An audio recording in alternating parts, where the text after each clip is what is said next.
Dubai রেস্টুরেন্টের বড় শেফের রেসিপিতে রান্না করে ফেলেছি মোরগ পোলাও। এতটা মজার মোরগ পোলাও আমি আগে কখনো খাইনি।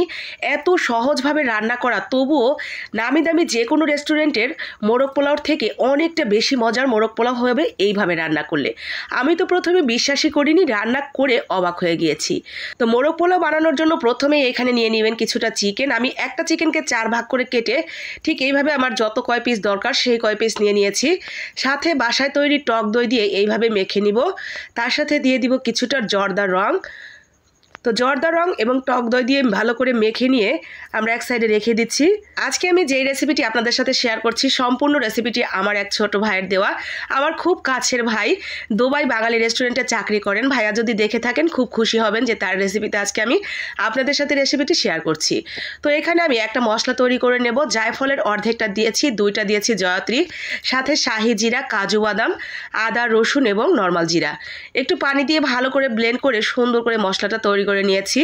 মশলাটা আমার রেডি হয়ে গেছে। এখন আমরা পেঁয়াজটা বেরেস্তা করে নেব। তেলের উপরে দিয়ে দিয়েছি পরিমাণ মতো পেঁয়াজ। পেঁয়াজটা ভাজা হয়ে গেলে আমরা এখান থেকে তুলে নিয়েছি বেরেস্তাটা।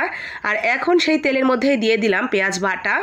পেঁয়াজ বাটাটা অবশ্যই দিবেন, আর সাথে পেঁয়াজ বেরেস্তাটাও দিবেন। তার সাথে সেই যে মশলাটা আমি বানিয়ে রাখলাম সেই মশলার পুরোটাই এখানে অ্যাড করে দিয়েছি। স্বাদ মতো লবণ, ধনিয়ার গুঁড়া, তার সাথে যাবে মরিচের গুঁড়া স্বাদ মতো, যতটা ঝাল খেতে চান সেই অনুসারে। দিয়ে দিলাম তেজপাতা, গরম মশলা এবং কালো গোলমরিচ, সাদা গোলমরিচ। অল্প একটু গরুর দুধ দিয়ে আমরা সুন্দর করে এইভাবে মশলাটাকে কষিয়ে নিব। এই পর্যায়ে দিয়ে দিলাম কিছুটা গুঁড়া দুধ, আর দিয়ে দিচ্ছি টমেটো সস বা টমেটো কেচাপও দিতে পারেন। তো ভালো করে মশলাটাকে আমাদের কষিয়ে নিতে হবে।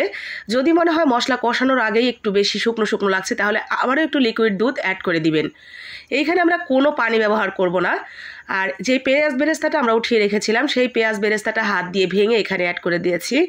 এইভাবে আমরা মশলাটা মিনিমাম 8 থেকে 10 মিনিট যাবত অল্প আঁচে কষিয়ে নিব, যাতে কালারটা খুব সুন্দর হয় আর দারুণ একটা সেন্ট হয়। এই গ্রেভিটা যত ভালো করে কষাবেন আপনার মোরগ পোলাও খেতে কিন্তু ততটাই ভালো লাগবে।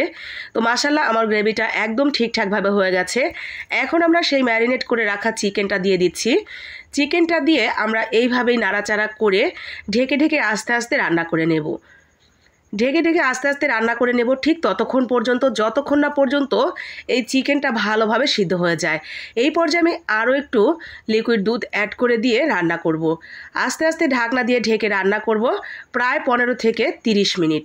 30 মিনিটের মধ্যেই আলহামদুলিল্লাহ আমাদের রান্নাটা কমপ্লিট হয়ে যাবে। এরই মধ্যে আমি বেশ কিছু কাঁচামরিচ দিয়ে দিলাম। আর এইভাবে আমি আস্তে আস্তে 30 মিনিট যাবত রান্না করে নিয়েছি।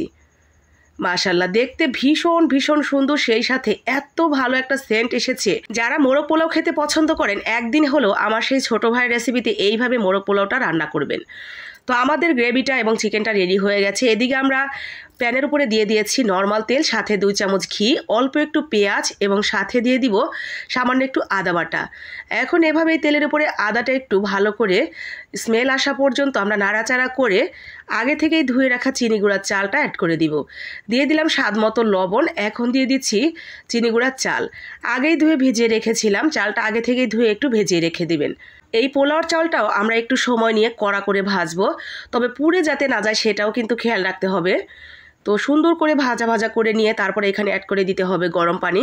1 কেজি চালের জন্য 2 কেজি পানি দিলেই হয়। তবে অনেক সময় চাল চিকন মোটা, অথবা আপনি কোথায় রান্না করছেন, মাটির চুলায়, গ্যাসের চুলায় অথবা কারেন্টের চুলায়, সেটার উপরে নির্ভর করে কতটুকু পানি অ্যাড করবেন।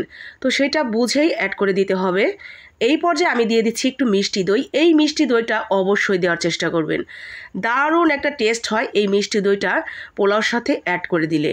তো এই পর্যায়ে আমি কিছুটা গরম মশলা দিয়ে তারপর ঢেকে রেখে দিয়েছিলাম। ব্যাস আমার পোলাওটা কিন্তু একেবারে 95% সিদ্ধ হয়ে গেছে।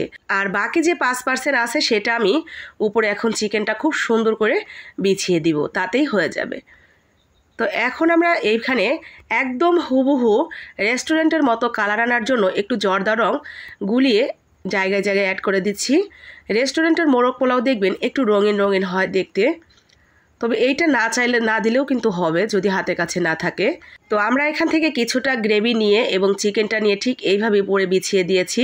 একটু পেঁয়াজ বেরেস্তা এবং ডিম দিয়ে সুন্দর করে এইভাবে চাপা দিয়ে আমরা ঢেকে রেখে দেবো আরও 10 মিনিটের জন্য। 10 মিনিট পর মাশাল্লাহ খুব সুন্দরভাবেই হয়ে যাবে, যতটুকু বাকি ছিল, আর খুব সুন্দর ঝরঝরাও হয়ে যাবে। আর কালারটা দেখেন কত সুন্দর এসেছে মাশাল্লাহ, আলহামদুলিল্লাহ। আর টেস্ট সেটার কথা আর নাইবা বললাম, আপনারা দেখেই আন্দাজ করে নেন।